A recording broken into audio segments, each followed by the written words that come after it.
No Brasil hoje a gente tem 54 milhões de pessoas penduradas no Bolsa Família, 12 milhões de funcionários públicos, 12 milhões de aposentados, 80 milhões de pessoas dependem do Estado. População economicamente ativa 100 milhões, são 20 milhões de burros que sustentam 220 milhões de pessoas. Essa conta não fecha. 5 anos atrás, o total de auxílio do governo, do Bolsa Família por ano, era 30 bilhões, agora é 180 bilhões. É muito mais fácil tirar 10 mil reais do Alfredo, do imposto do Alfredo, e distribuir R$1.000 para cada um e eu ganho 10 votos. Esse caminho que a gente está fazendo é um caminho perigosíssimo.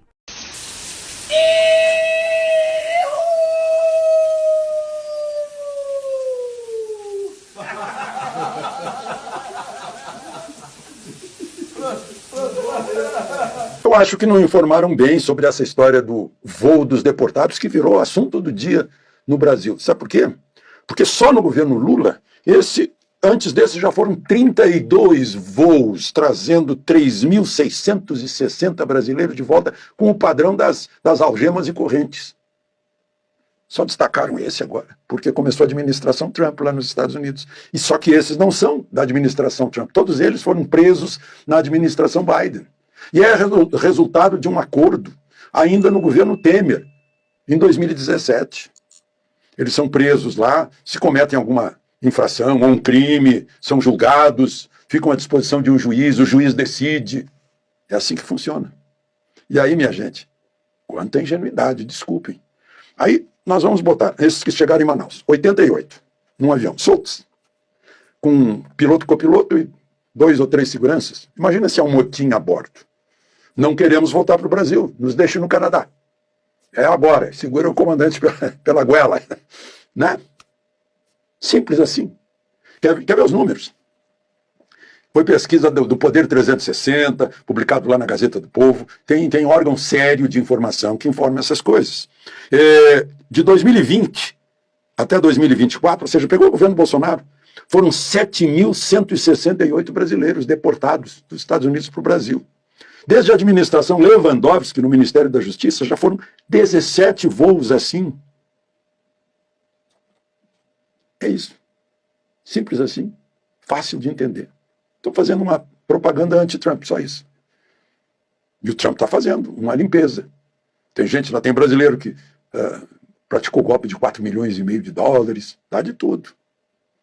O sujeito foi preso numa colisão de carro e descobriram, vai ser ilegal aqui, está preso. Ou cometendo alguma infração qualquer, bota no avião. Agora vai deixar solto lá dentro para desviar o voo? Pode ser que tenha só gente pacífica, ou não. Isso é só aqui no Brasil mesmo. Não pode algemar. E o sujeito tira a arma do policial e dá um tiro no policial. Aqui no Brasil. Não. E alguns, dependendo. Bandido é uma coisa, preso político é outra. E ao final não esqueça do gostei ou não gostei. Galera, tem um jacu aí que tá falando que eu comprei um relógio de 40 mil reais. Isso é mentira, fake news. O Nicolas jamais usaria um relógio de 40 mil reais. Takachi, uma das marcas mais caras do mundo. Ah é? Olha pra vocês verem. O relógio do Nicolas e o relógio Tank Must de 40 mil reais. Takachi. Mas a verdade é essa aqui. Tá na mão, 200 reais com frete grátis. E mesmo se fosse 40 mil reais, e daí? Eu iria comprar com o meu dinheiro, não seria com o dinheiro da Petrobras. Eu comprei os 3, ó, marrom, um prateado e um preto. Então aqui, ó, tá os 3 no meu pulso.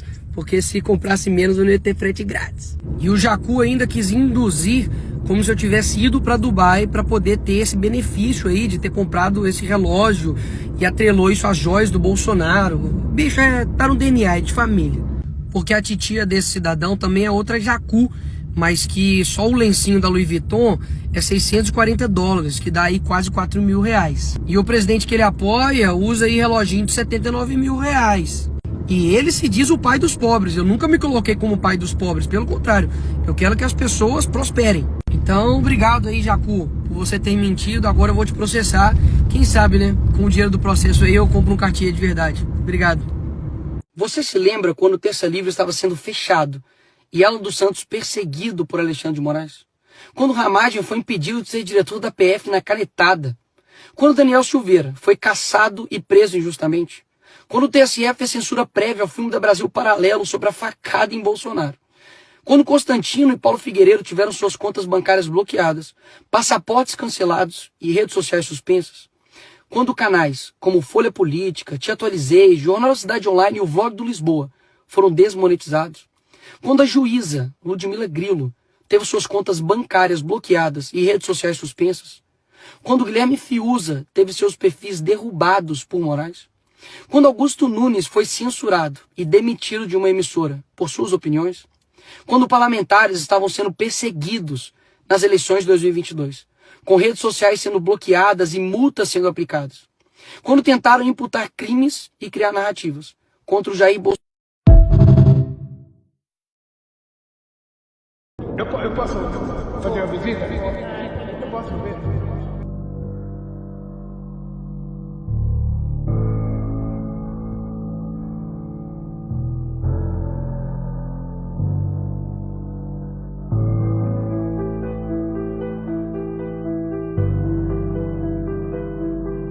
Agora nós somos companheiros.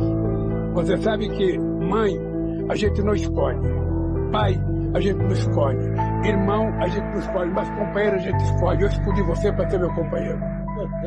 Tá?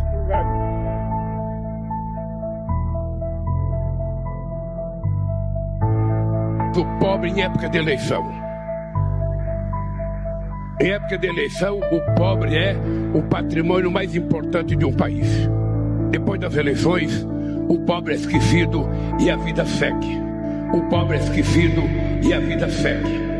Olha, lamentavelmente, no Brasil, o voto não é ideológico. Lamentavelmente, as pessoas não votam partidariamente.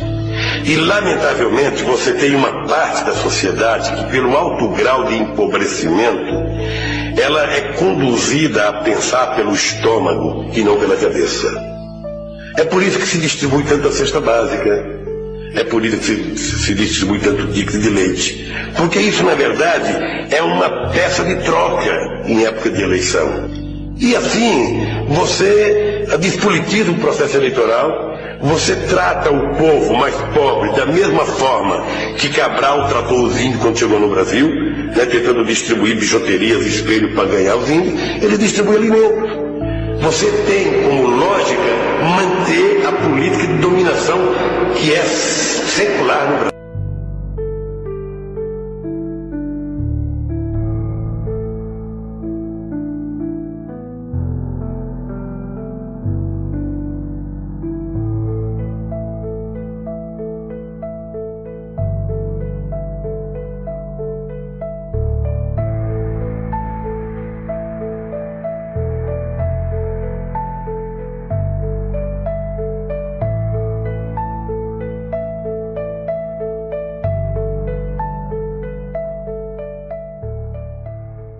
Durante anos, os comunistas tentaram assumir o poder em vários países, na Europa, nos Estados Unidos e na América Latina, porque a Ásia já estava toda sob o controle deles. A China, a Coreia do Norte, a Rússia. Todos esses lugares já estavam dominados pelos comunistas, então faltava a Europa e faltava a América do Norte. A América Latina, na década de 60 e 70, sofreu vários ataques de grupos terroristas que atuaram de modo absolutamente criminoso para tomar o poder. Algumas respostas foram dadas no Chile e no Brasil, mas isso não durou muito tempo. Os comunistas mudaram de estratégia e pensaram duas vezes antes de atuar como eles estão fazendo hoje em dia.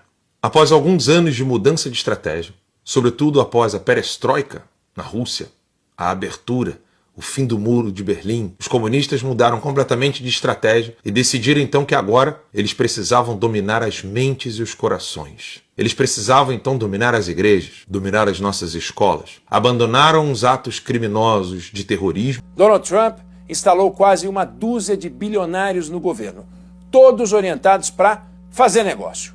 Secretário de Comércio, bilionário. Secretário do Tesouro, bilionário. Chefe do Departamento de Eficiência Governamental, Elon Musk, só o homem mais rico da Terra. 70 vezes mais rico do que Donald Trump, que é bilionário.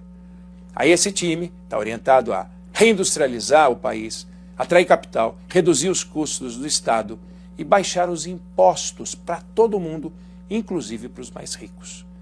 Aí, se eles conseguirem, a carga tributária dos Estados Unidos, que é de 27%, vai cair.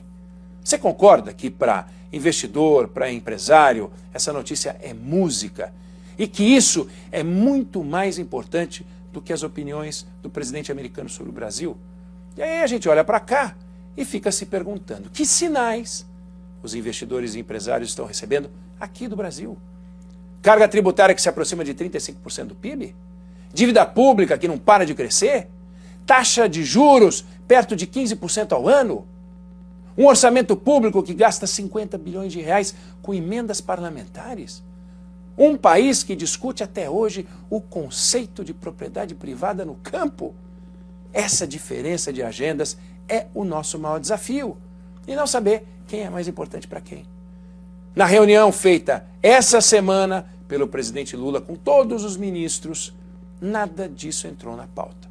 Porque o governo está mais preocupado com os efeitos de um videozinho feito por um deputado da oposição falando do Pix. Fica difícil acreditar que nessa toada o Brasil vai se transformar num país competitivo.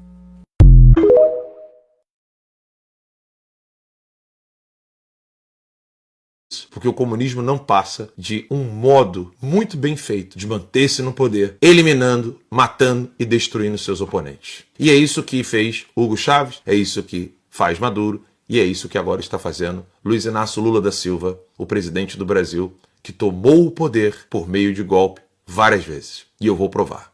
E o que tudo isso tem a ver com os Estados Unidos da América, sobretudo hoje em dia? Hugo Carvajal, conhecido como El Pollo, ex-militar venezuelano, coordenava as ações de Maduro e não só, trabalhava até mesmo antes já com o Hugo Chávez. Ele abandona o regime de Maduro e declara apoio a Guaidó, o homem que controlava, coordenava e ajudava Maduro, Hugo Chávez, para poder, por meio do narcotráfico, financiar toda uma agenda socialista na América Latina, foi preso na Espanha. Extraditado para os Estados Unidos, hoje enfrenta a justiça americana por ser responsável por entregar drogas e armas nos Estados Unidos. A acusação é tão séria que ele mantém-se encarcerado e quase ninguém sabe o que ele realmente falou para a justiça americana. O que ele disse para as autoridades espanholas até agora não foi liberado integralmente. O silêncio em torno de Carvajal é ensurdecedor.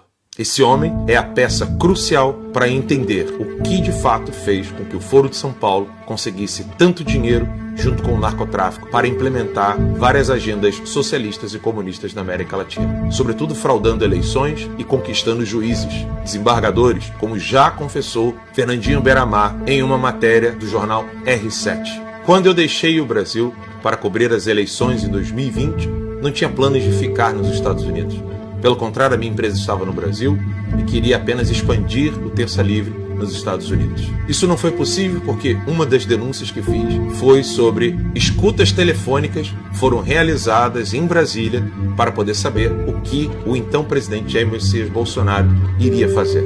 Essas escutas envolviam a Embaixada da Coreia do Norte, a Embaixada da China e membros do Judiciário brasileiro. À época que fiz essa denúncia, também na Record, quase ninguém deu ouvidos. Fui zombado durante anos e depois tudo foi confirmado por outros órgãos de mídia. Eu precisei pedir asilo nos Estados Unidos da América, onde me encontro livre com minha família após... Um banco, a Dilma era assaltante de banco, Miriam Leitão assaltava banco com a Dilma. Não foram presos porque eram perseguidos como os do 8 de janeiro. Eles de fato cometiam crimes. O Gabeira ajudou a sequestrar o embaixador americano para trocar, usar como moeda de troca uma vida humana, um civil estrangeiro que estava trabalhando no país, representando a sua república democrática, sequestrar para usar como moeda de troca para libertar Zé Dirceu da prisão, Zé Dirceu, que era outro guerrilheiro, bandido. E depois provou que era mesmo, estava na alma dele, porque nos governos da turma dele, ele foi o mentor do Mensalão e do Petrolão. Condenado a décadas de cadeia, só não ganhou do Sérgio Cabral, que aliás depois a gente vai falar, tá de novo recebendo mais uma passadinha de pano, né?